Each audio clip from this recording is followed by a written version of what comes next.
Firstly, thank you everyone for joining us. As I always say, if I wasn't doing this job, I'd be sitting there with you guys, and because of that, I try to ask the most interesting questions that we all working in the industry want to ask, particularly of these two gentlemen here from an operations standpoint, technology deployment standpoint, but also from a technology development standpoint and the journey that we all go through, and the headaches, the heartaches, and the joy at the same time too. So that's the context of it. A little bit further to that, about 2 years ago, I got the, honor, privilege in a way to do this exact same thing. And at that point in time,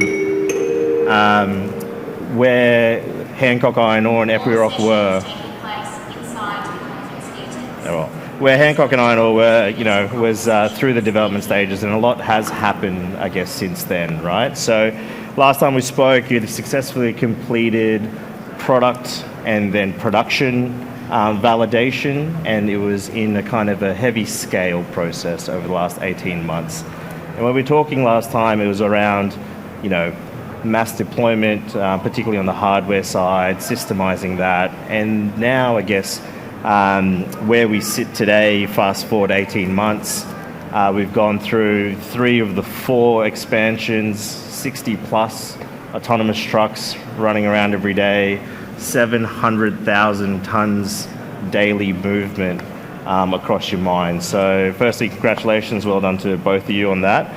And it's an amazing effort. And one thing I want to highlight, knowing you guys a little bit more across the last 12 months, one of the key things I want to call out is the strength of the relationship that you guys have had and what I've seen on a day-to-day, and how you work through that, and you're here today. So thank you, and let's get into this a little bit. Ian, before going through the specifics, what's the journey been like for you, going from product to operationally deployed and BAU as the mine owner?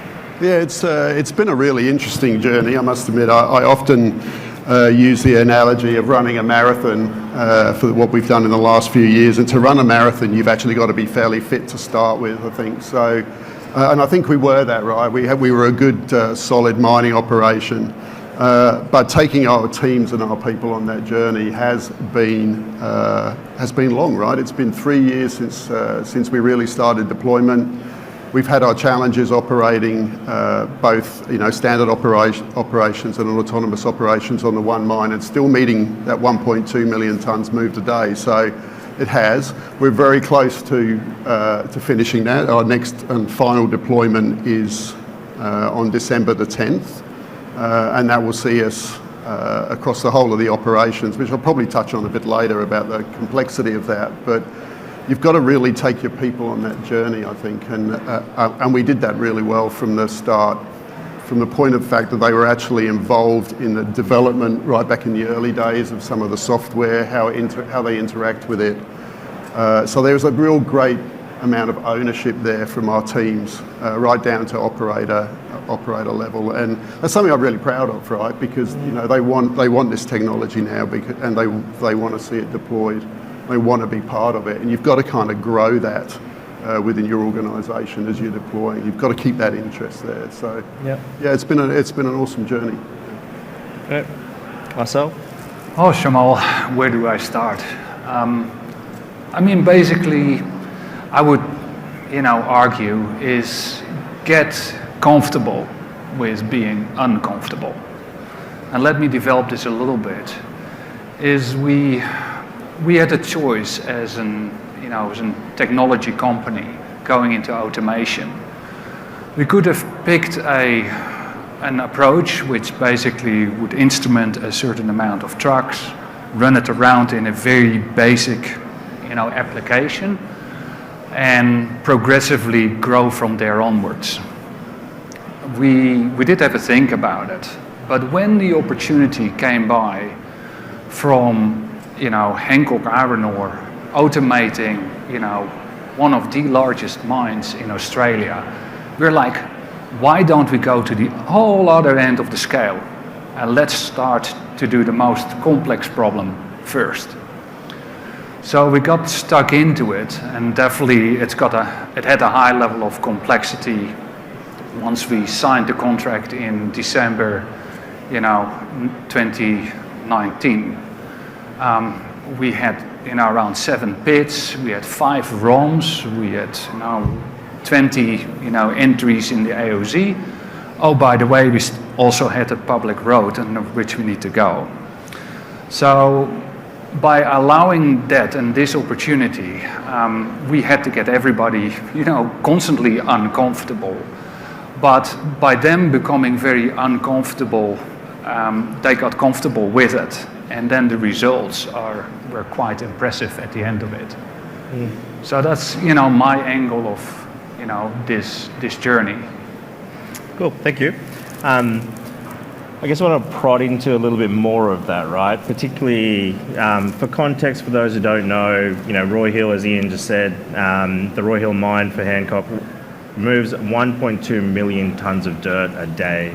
So 18 months ago, we went from 1 pit to 2 to then 3, and these expansions that we've done to, I just want to talk about that scale, some stories, some headaches, heartaches, and celebrations, I guess, from the different perspectives. So the question is, going from 0% AHS to 100% AHS, the manned and unmanned side maintaining 1.2 million tons across those last 18 months, giving us an insight into some of the challenges from a safety perspective, from a people perspective, a leadership perspective there as well, in terms of the duality of leadership and even, safety and people there. So I guess, and some technical aspects of that too, right? Like scale becomes real. It's not just putting boxes onto trucks.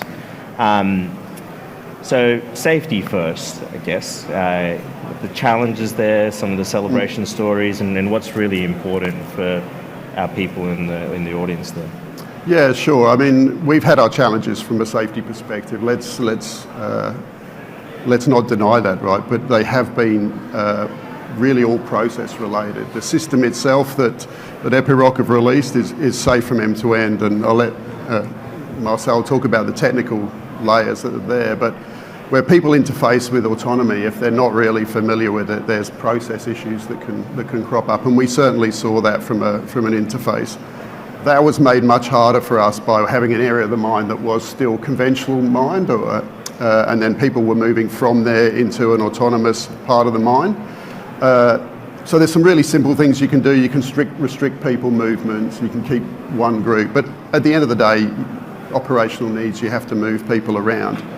But you've got to get the safety, I think, it's key to get the safety down into your daily routines. And for us, so we incorporated very early on into our critical control verifications and our daily routines, into our field time.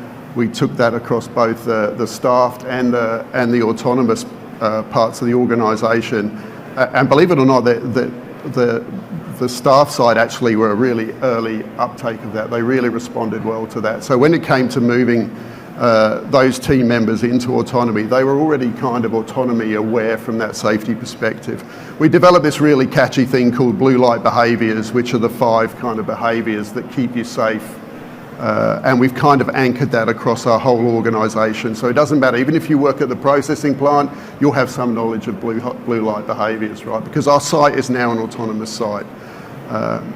Different people come and interact, they have to drive through our site. We want them to be safe and have an awareness as well. So I think you've got to really drive some of that, those type of behaviours. Yeah, nice. Yeah, then from an OEM perspective, it's really the basis of everything. It's foundational. And an autonomous project, stands or falls based on safety. I see here with Peter in the audience, who has taught me a lot of valuable lessons in the past with other mine site automations. Now, we designed a system, I compare it really, to an onion, and an onion has got many, many layers. And we've got, the core of the onion, which is around, hard engineering controls, and then we basically got process controls. So by nature of the layered, structure of the safety system, it makes it virtually impossible to break them all. So that's how we designed the system. and it has served us very well. What I do know, and that is from experience, and it will inevitably appear here, is when you deploy an autonomous operation, people are very, they're a bit nervous, they're anxious, there's change, and therefore they've got a higher degree of tendency to follow the rules. But when it becomes ingrained into the operation and you've been running successfully for many months, you do need to be wary of things like complacency. Yeah, 100%. Just on following on from that, the people side of things, can you shed some light on, we've all been involved in technology projects, but for you, what was operationally led and also technically and operationally led by yourself, Marcel? Operationally led, what was a key thing and what's a key significant point for you to communicate on that front? Yeah, look, for me, it's never been a technical project. It's actually always been a people project. To Marcel's point, the change and effect on the mining workforce at Roy Hill has been quite dramatic. So there's some real fundamentals, right? Be transparent with your people, be honest with them up front, and have a strategy. So what we did, we knew we were going to displace, say, 400 truck drivers. We went out really early in the piece, way back when we first signed the contract back in 2019, and we made a commitment to transition as many of those people who wanted to throughout our organisation, and we've transitioned over 200 people, which has been great. They've gone to port, rail, processing. They found other roles in mining or in Perth. So that's been fantastic. But we transferred those people early on, right? But then the next challenge that you have is you still got to have someone driving the trucks while you're doing this work. So we set up what we call a max term contract. So we gave people a 2-year contract, and we purposely went out and sought people that had little or no mining experience. And we were really honest with them, right? We said, we'll give you 2 years experience. We probably won't have a full-time role for you at the end. You're happy to apply for any within our organisation. But what you will leave with at the end of those 2 years is you'll leave with 2 years mining experience, and you can go off and have that career somewhere else in the industry, right? And that was received really favourably.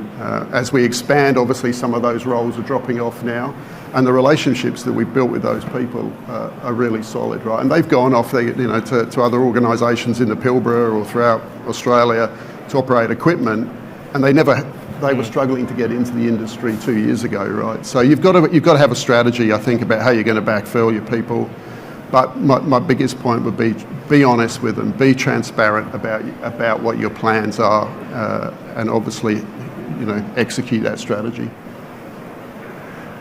Yeah, and again, from a technical perspective, what stood out for me, again, we had to do, one of the largest mine sites in Australia in a very short period of time. I spoke initially about be comfortable about being uncomfortable. So what we've done different, and I can probably share a few hints here, but the most important one is bring your engineers close to the mine. Have them become almost like little miners in their own right.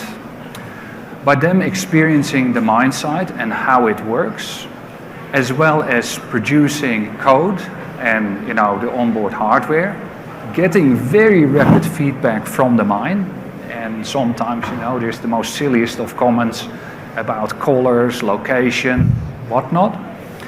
It allows them to quickly change the code, because they know that by heart, and issue new code, which you then retest with the mine site. So in essence, the other lessons is break it fast, because then you can repair it fast. So having that quick, development cycle in place was essential to get this job done.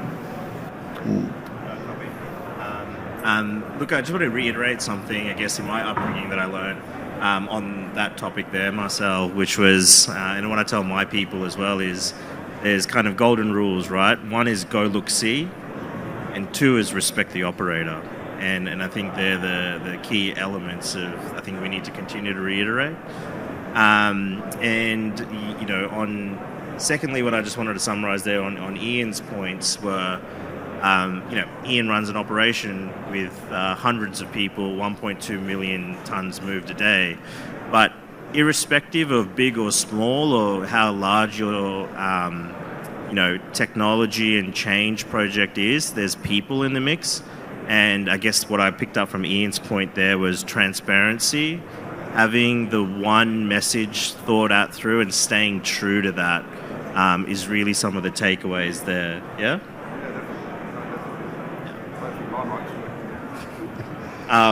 I guess from a leadership and operations management point of view, I guess I just wanted to get your insight on the penny drop moment in terms of when did it change, what change you saw, how was that across the last 18 months going from a production validation stage to BAU stage is what you have today? Yeah, again, that has been challenging. We kind of realised about 12 months ago that we really needed to embed our leaders needed to embed and immerse themselves more in the technology. So leaders of leaders and leaders of teams, you can't be out there coaching and delivering this project if you don't understand it yourself. So that's really important if you're a leader. Understand the system, understand the tech, and to your point, be out there in the field and understand how an operator interfaces with that. Because that's just the right thing to do, right? It's actually the right thing to do if you expect your people to do it. So we did that. I think the tipping point was interesting. The tipping point has just happened about 2 weeks ago when we expanded to about 65% of the mine now. And now we're an autonomous mine now, where before I think we were a mine with some autonomous trucks running it, and that was our mentality and our thought. You've got to rush to that point quick, I think. You've actually got to this is an autonomous mine, this is how we operate and do business. For us, do business at Roy Hill, right? So I think that is the point you've got to make. You've got to take your people on that as well. Yeah. Yours works. Mine's still good, but for me the penny drop moment is really a lot around testing. Nothing beats testing on the mine site. You can test as much as you want remotely, but you're dealing with the human factor, and they don't cease to amaze me of what they come up with to make it not work. I guess on that and what you've said, I just want to talk about the strength of partnership, particularly between your two organisations that you lead. You have a common objective, but you have your own objectives from your business point of view and your role point of view in that. Giving us some insight into what's some of the highlights of what you've enjoyed, or what's a key point that defines the relationship for you, in your opinion, between Hancock Iron Ore and Epiroc, and how that's led to success?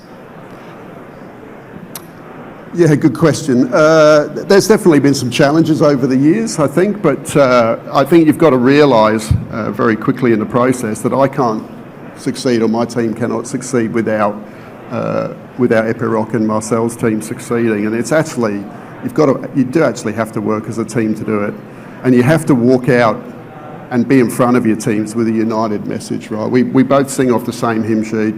We both want the same goal at the end of the day. And our shareholders and our owners are expecting us to deliver as well, right? They've invested hundreds of millions of dollars into this project. We've impacted the life of our team members. Failure is not an option, right? So the only way to really successfully do that is for us to work together.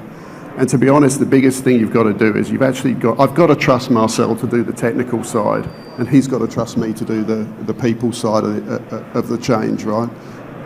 Because that's what I'm good at, and that's what he gets paid for, right? And I think that's really important. I think trust for me is that really big element. Yeah, and I can just add to it, this partnership, I almost think it was sometimes a bit more like a marriage. There's no wife here. But yeah, you hit your occasional bumps in the road.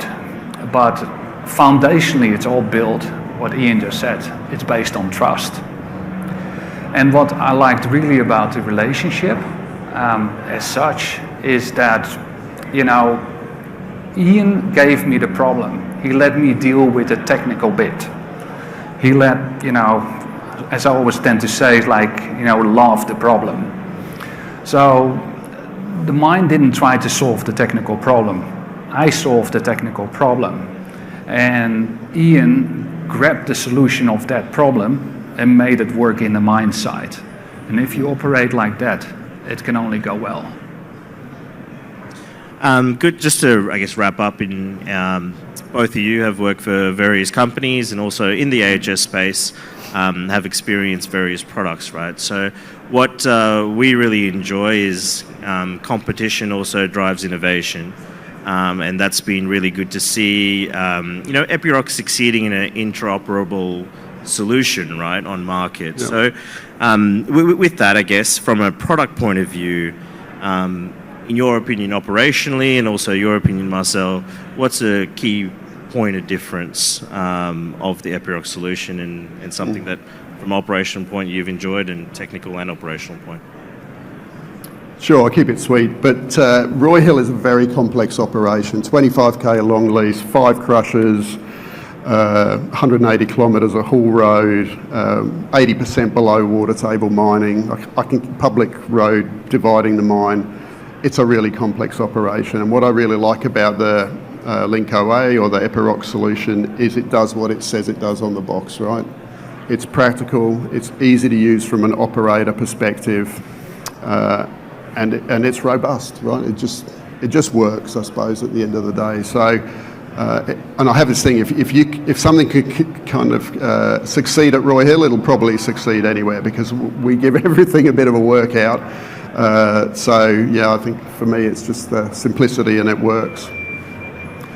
Yeah, and I try to be brief here, but I think the difference is we listen. There is no cookie-cut approach to autonomy. There's OEMs out there that say basically the product is the product and take it or leave it. Now, there is uniqueness to every mine. This particular mine site had a few unique challenges. We spoke about the public road, but we didn't talk about the 20 ingress points for the autonomous operating zone. So with the current solutions of using a two-way radio, it was going to be absolutely impossible to do. So again, we listened, we came up with a solution, we automated the boom gates, we integrated them in the system, and right now if somebody wants to enter the autonomous zone at one of these 20 points, the system will basically validate the vehicle, will ensure there's the signal in position, and then basically the boom gate will open automatically and let the vehicle in. So again, we listen to the mine and we adapt to what the mine needs. Good. Look, just summarising and wrapping up, I guess for me, looking at your journey from project to operations, a lot of people, obviously technical, but people and trust and solving problems together. And one thing I've really enjoyed in knowing you guys and how you've led from the front as well. So on the thing that we talked about, leadership, these two individuals, having interacted with them a little bit across the last 12 months, very aligned and as Ian said, on the same, singing from the same hymn book, but activating their people to that common goal, which irrespective of which technology project we work on, it's about people change and operational and business change, yeah? So it's something to keep in mind, and particularly that leadership buy-in, and this is the way that we're going to do it, is really important. Thank you for your time. I encourage you guys, I'm going to sign these guys up now. They're going to be at the stand, obviously, the Epiroc stand right there outside. So if you do have any questions that I didn't cover off successfully, please hit them up.